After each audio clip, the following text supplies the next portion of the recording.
This is my best settings for Apex in August of 2022. And I'm going to go over my settings and what you should put your settings on. Now, keep in mind, I am running a 3070 graphics card with a Ryzen 7 GPU and 16 gigs of RAM. So, if you have lower spec, you can simply turn down some of the settings, but I pretty much have everything on like as low as it'll go. So I'm going to go over some of my gameplay options that help with just on-screen effects and getting the best FPS. As you see, I'm pulling about 120s to 140s. I go up even higher here in firing range. So, and that stays pretty constant even when I'm in game. Now there are those weird little lag spikes that Apex does, but yeah, these are my settings, and they are the best settings so far that I have found for Apex as of 2022. If anyone knows anything different, feel free to comment down below on what I should change, and I'll be happy to take that in consideration. So first off, we're going to go over gameplay. I keep my prompt style on compact. That way there's just less stuff on screen. So that's like your items on the ground and like what they like when it gives you the little information on everything. So compact, button hints, I have on. I mean, you can turn those off. They just tell you what your keys are. Maybe you forgot what your ulti button is or something. That's up to you. Crosshair damage feedback I have off. Damage numbers I have stacking. My pingo pasty just default. Obituaries on.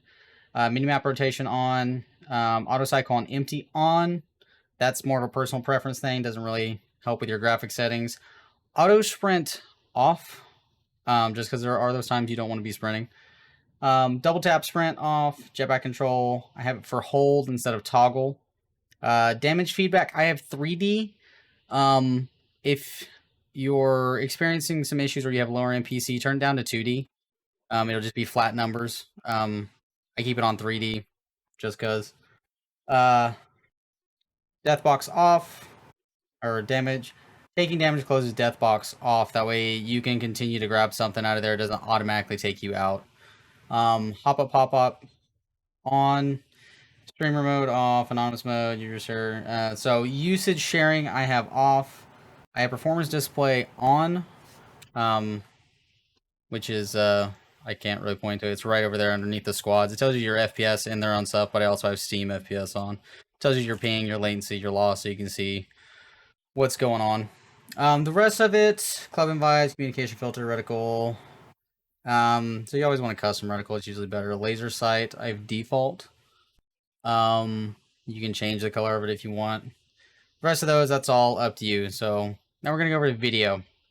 Full screen, because I've noticed in windowed, especially since I stream. So like right now I have OBS open recording this. I would pull more FPS than what I do right now if I didn't have OBS open. So if you're just going for pure performance, these are going to be great settings. You'll pull probably the highest you can get with whatever card and processor you have. But full screen always runs better. And then make sure you don't have anything open in the background. Aspect ratio 60:9, resolution whatever your monitor is. Mine's only 1920 by 1080. Brightness 50%.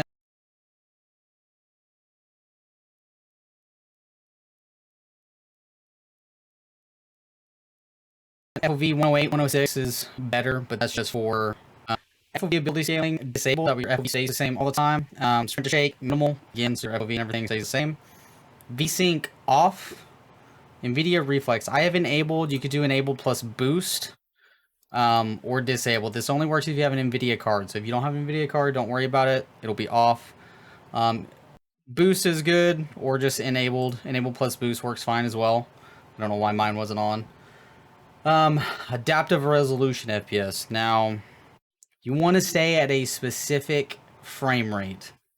You can turn this on, but it will make your game look terrible. That's, again, up to you if you want to use it. I leave mine off. Anti-aliasing on none. I have this on insane just because I can. If you're not pulling good FPS with those maxed out, with these two maxed out, just turn them down. And then everything else is literally like, these are the only things you want to put any of your card into, and that just makes the game look better. The next thing is ambient occlusion disabled. Sun shadow low, sun shadow detail low, spot detail disabled. Volumetric lighting, disabled. Dynamic spot shadows, disabled. Model detail, you can have on medium or high if your computer allows for it. I leave mine on medium. Everything looks fine, and I run good FPS. Effects detail low, impact marks low or disabled if you want more FPS. And then ragdolls low. Leaving all this stuff on low, especially your shadows. Your shadows will take a lot of your processing power and rip your FPS. See, like I turned plus boost on that one thing, now I'm pulling like 190s. So it really depends on if you want those higher levels. Turn everything low and go about medium on your textures. And my game still looks good. I mean, it doesn't look any different. And I'm pulling 180s. So those are the best settings as of 2022. I'll scroll back through the video settings real quick. And that's it for the video, guys. Make sure to like, comment, and subscribe. And if anyone has any tips on getting even more FPS boost, feel free to leave them in the comments below and let us all know. Thank you, guys.